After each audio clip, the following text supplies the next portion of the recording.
بسم الله الرحمن الرحيم. الرحمن علم القرآن خلق الإنسان علمه البيان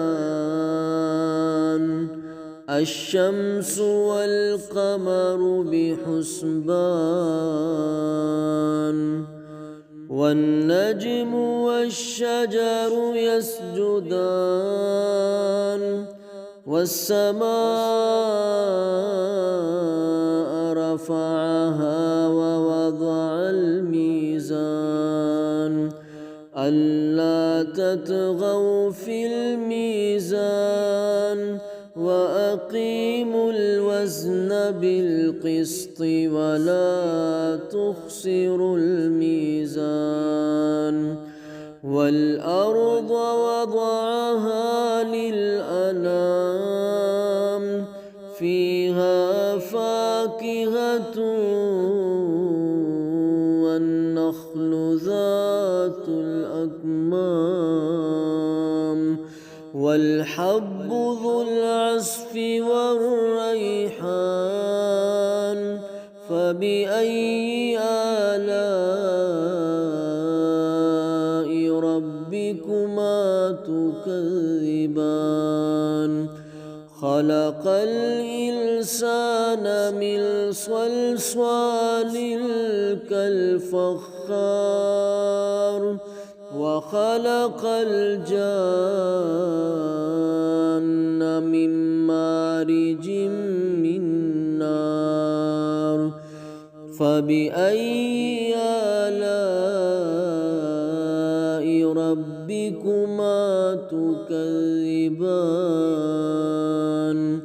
رب المشرقين ورب المغربين فبأي آلاء ربكما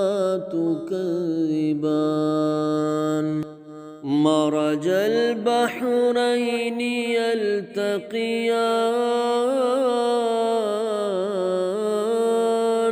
بينهما برزخ لا يبغيان فبأي آلاء ربكما تكذبان يخرج منهما اللؤلؤ والمرجان فبأي آلاء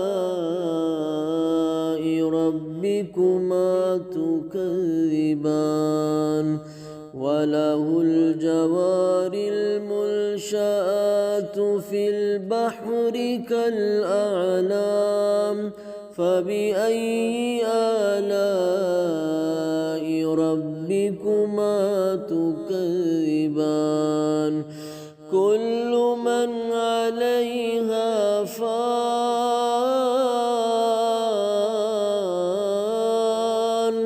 كل من عليها فان ويبقى وجه ربك ذو الجلال والإكرام فبأي آلاء ربكما تكذبان يسأله من في السماوات والأرض كل يوم هو في شأن فبأي آلاء ربكما تكذبان سنفرغ لكم أيها الثقلان فبأي آلاء ربكما تكذبان يا معشر الجن والإنس إن استطعتم أن تنفذوا من أقطار السماوات من أقطار السماوات والأرض فالفظوا لا تلفظون إلا بسلطان فبأي آلاء ربكما تكذبان يرسل عليكما شواظ من نار ونحاس فلا تلتصران فبأي آلاء ربكما تكذبان فإذا انشقت السماء فكانت وردة كالدهان فبأي آلاء ربكما تكذبان فيومئذ لا يسأل عن ذنبه إنس ولا جان فبأي آلاء ربكما تكذبان يعرف المجرمون بسيماهم فيؤخذ بالنواصي والأقدام فبأي آلاء ربكما تكذبان هذه جهنم التي يكذب بها المجرمون يطوفون بينها وبين حميم آن فبأي آلاء ربكما تكذبان ولمن خاف مقام ربه جنتان فبأي آلاء ربكما تكذبان ذواتا أفنان فبأي آلاء ربكما تكذبان فيهما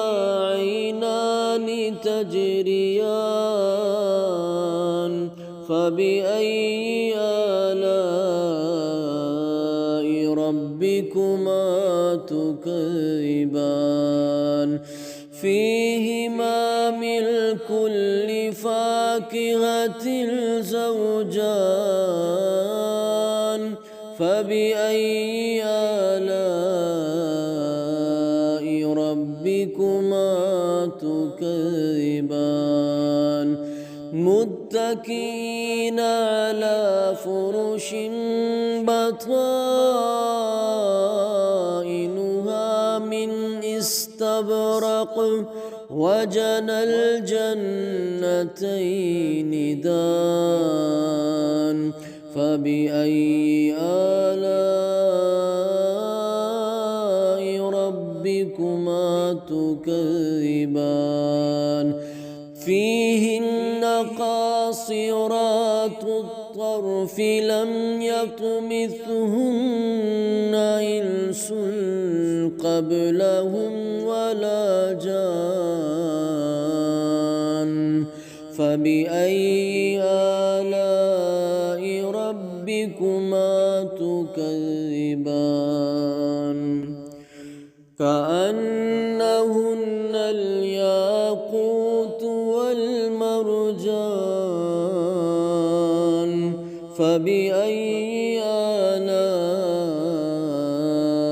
ربكما تكذبان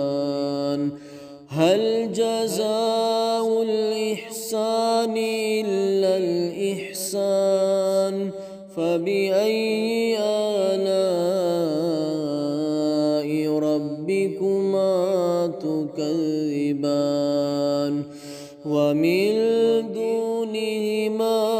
جنتان فبأي آلاء ربكما تكذبان مدهامتان فبأي آلاء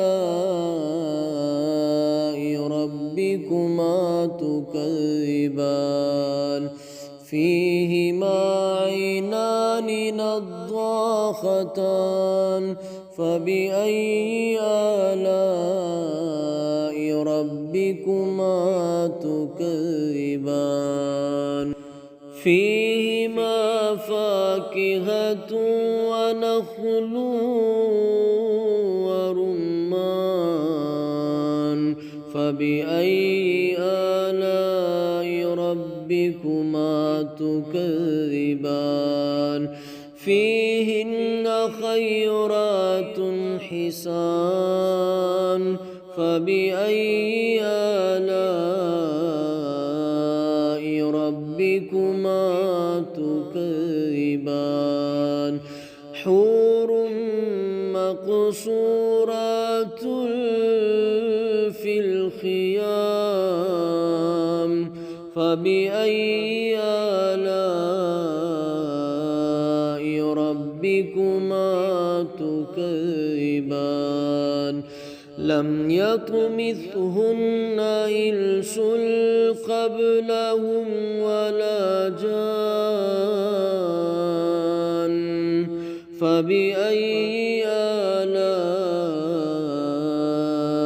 ربكما تكذبان متكئين على رفرف خضر وعبقري حسان فبأي آلاء ربكما تكذبان تبارك اسم ربك ذي الجلال والإكرام